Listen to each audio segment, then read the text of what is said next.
ഇത് ഫൈസൽ മുസ്ലിയാർ എഴുതിയ പുസ്തകമാണ്. 3 പതിപ്പുകൾ ഈ പുസ്തകത്തിൻ്റെത് പുറത്തിറങ്ങിയിട്ടുണ്ട്. ഈ പുസ്തകത്തിൽ അള്ളാഹുവിൻ്റെ തൗഹീദിനെതിരെ നിരവധി ദുർവ്യാഖ്യാനങ്ങളുണ്ട്. ഈ ആയത്തിന് പുറമെയും ഖുർആനിലെ ആയത്ത് ദുർവ്യാഖ്യാനങ്ങളുണ്ട്. അതുപോലെ തന്നെ കെ മൗലവി അടക്കമുള്ള പണ്ഡിതന്മാരുടെ പേരിൽ വ്യാജം എഴുതി വെച്ചിട്ടുണ്ട്, കളവെഴുതി വെച്ചിട്ടുണ്ട്. ഒന്ന് ഖുർആനിന്റെ പേരിൽ എഴുതിയിട്ടുണ്ട്, തഫ്സീറുകളുടെ പേരിൽ എഴുതിയിട്ടുണ്ട്, ഉലമാഇന്റെ പേരിൽ കളവെഴുതിയിട്ടുണ്ട്. കേരള നദുവത്തുൽ മുജാഹിദീന്റെ അമരക്കാരായിരുന്ന കെ എം മൗലവിയെ പോലെ, വക്കം മൗലവിയെ പോലെയുള്ള ആളുകൾ പറഞ്ഞത് അത് കളവായി ഉദ്ധരിച്ച് തന്റെ വാദം സമർത്ഥിക്കാൻ ശ്രമിച്ചിട്ടുണ്ട്.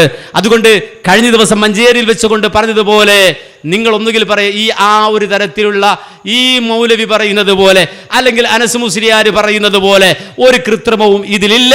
നേരെ മറിച്ച് അതൊക്കെ ദീനിന്റെ അടിസ്ഥാന തത്വങ്ങൾ കൊണ്ട് സ്ഥിരപ്പെടുത്തിയതാണ് എന്ന് അദ്ദേഹം പറയണം. അതല്ലെങ്കിൽ അദ്ദേഹം ഈ കിതാബ് വെച്ച്, അദ്ദേഹത്തിന്റെ ഈ പുസ്തകം വെച്ച് ചർച്ചയ്ക്കിരിക്കണം. കാരണം ഇതിൽ ഖുർആനിനെതിരെ കളവുണ്ട്, ഇതിൽ കൃത്രിമങ്ങളുണ്ട്, പണ്ഡിതോദ്ധരണികളിൽ കൃത്രിമങ്ങളുണ്ട്. കെ എം മൗലവി അടക്കമുള്ള പണ്ഡിതന്മാരുടെ പേരിൽ കളവുണ്ട്. മുജാഹിദ് പണ്ഡിതന്മാരുടെ പേരിൽ മാത്രമല്ല, കഴിഞ്ഞുപോയ, നമുക്ക് മുമ്പേ കഴിഞ്ഞുപോയ മുഫസ്സിറുകളായ ആളുകള്, അതുപോലെ തന്നെ മുഹദ്ദിസുകളായ ആളുകള്, അവരുടെ പേരിൽ കളവുണ്ട്. കളവിൻ്റെ ഒരു പെരുങ്കൊട്ടയാണിത്. പക്ഷേ ഈ പുസ്തകത്തിൽ പേര് കൊടുത്തിപ്പോൾ തൗഹീദിന്റെ മൗലികത എന്നാണ്. അറബിയിൽ പേരെഴുതി തെറ്റിച്ചിട്ട് രണ്ടെണ്ണം, അത് പോട്ടെ. അപ്പോൾ തൗഹീദിന്റെ മൗലികത എന്നാണ് ഈ പുസ്തകത്തിന്റെ പേര്. ഇത് ശിർക്കിന്റെ മൗലികത സ്ഥാപിക്കാൻ എഴുതിയ പുസ്തകമാണ്. ഇത് ആരോപണമായി പറയുകയല്ല, ഇത് സത്യസന്ധമായി തെളിയിക്കാൻ കഴിയുന്ന കാര്യമാണ്.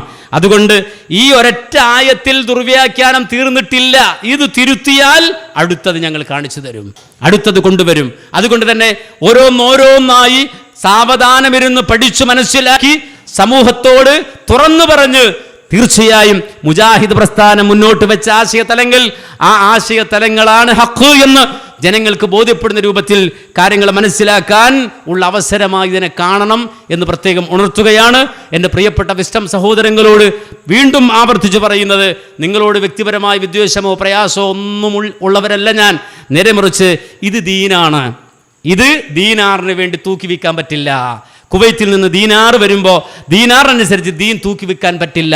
നേരെ മറിച്ച് നമ്മെ സംബന്ധിച്ചിടത്തോളം ദീന് ദീനായി തന്നെ നിലനിർത്തിക്കൊണ്ടു പോകണം. മഹാനായ ഷാഫി ഇമാം പറഞ്ഞില്ലയോ, ദീൻ അതിൻ്റെ കൂടെ നാർ ചേരുമ്പോഴാണ് ദീനാർ ആയി തീരുന്നത് എന്ന്.